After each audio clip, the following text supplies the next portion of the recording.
اور مہاراشٹر کا الیکشن، ایک ایک ووٹ جو مسلمانوں کو گالی دی گئی، ایک ایک ووٹ جو مدارس کے خلاف بات کہی گئی، ایک ایک ووٹ جو قرآن کے اوراق کے پٹاخے بنائے گئے، ایک ایک ووٹ جو گجرات کی سرزمین کے اندر ننگا ناچ ناچا گیا، ایک ایک ووٹ جو مظفر نگر کی مسجد کے احاطے کے اندر ہماری ماں اور بہنوں کو بادرزاد برہنہ کر کر ان کی عزت و آبرو کو لوٹا گیا، یہ ووٹ کسی پارٹی کے لیے نہیں تھا، یہ ووٹ کسی امیدوار کے لیے نہیں تھا، یہ ووٹ ہماری ماں کی عزت کو لوٹنے کے لیے تھا، یہ ووٹ مسجدوں کو منہدم کرنے کے لیے تھا، یہ ووٹ بابری مسجد کو رام مندر بنانے کے سلسلے میں تھا۔ مہاراشٹر میں کبھی وہ فلاں جماعت فلاں تنظیم نہیں آئی، یہ نہ سمجھو یہ سیاسی چال بازی ہے، بلکہ ان کا ایک ایک ووٹ یہ اس بات کی نشانی ہے ان کے خون کے قطرے قطرے کے اندر اسلام مسلمان دشمنی ہے۔ اس لیے موجودہ حکومت آنے کے بعد ایک طرف اچھے دنوں کی بات کہی جا رہی ہے، آپ بتائیے ہندوستان کے 1947 سے لے کر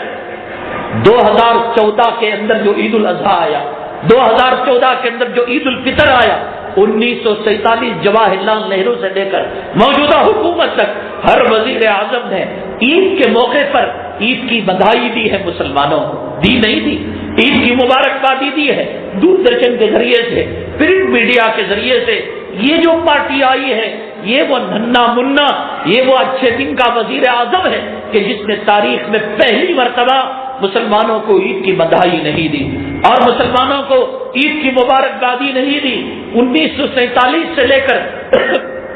2014 تک پہلی، حالانکہ کوئی اپنا نہ تھا نہ ہے نہ ہو سکتا ہے،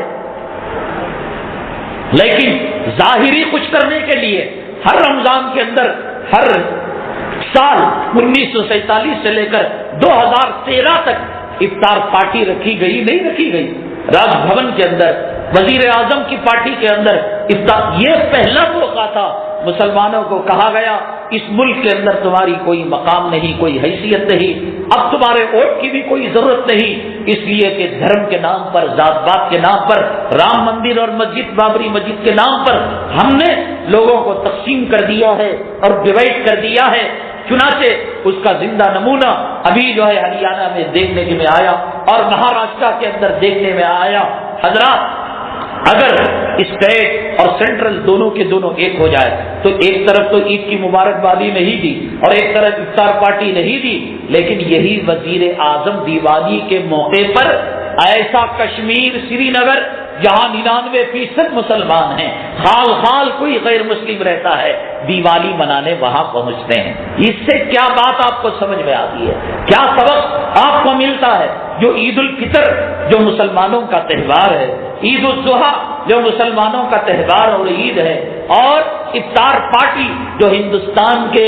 پارلیمنٹ کا ایک کلچر رہا ہے، ایک حصہ رہا ہے، وہ تو نہیں کیا، لیکن دیوالی کے موقع پر کشمیر کا رحم اور کشمیر کا کرم اور کشمیر کے سیلاب کا درد سینے میں امنڈ آیا۔ حضرات، حالات بڑے نازک ہیں، میں تو یہی دعا کرتا ہوں لا تحملنا ما لا طاقت لنا بھی، اے اللہ ایسے حالات جس کی طاقت ہم نہ رکھ سکے اور جس کی قوت ہم نہ روک سکے، ایسے حالات کا سامنا ہمیں نہ کر۔ حالات آ چکے ہیں، حالات شروع ہو چکے ہیں۔ کرناٹک کے اندر مسلمان اس لیے بچا ہوا ہے کہ یہاں کی حکومت اور سینٹرل کی حکومت کے اندر پارٹی کا اختلاف ہے،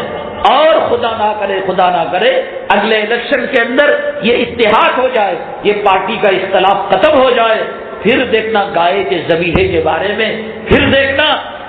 مدارس کے بارے میں، اذانوں کے بارے میں۔ اللہ حفاظت فرمائے مسلمانوں، نفلی روزے رکھا کرو، تلاوت کا اہتمام کیا کرو، ختم خواجگان کا اہتمام کیا کرو،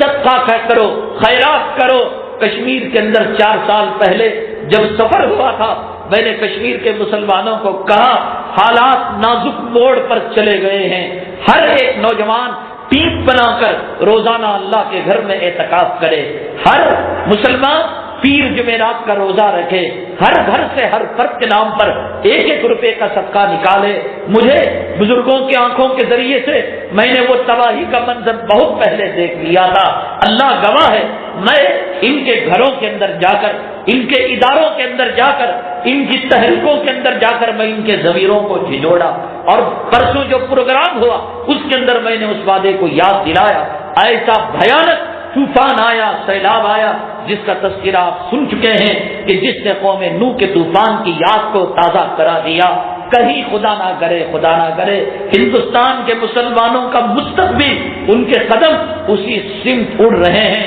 اسی طرف بڑھ رہے ہیں۔ اتر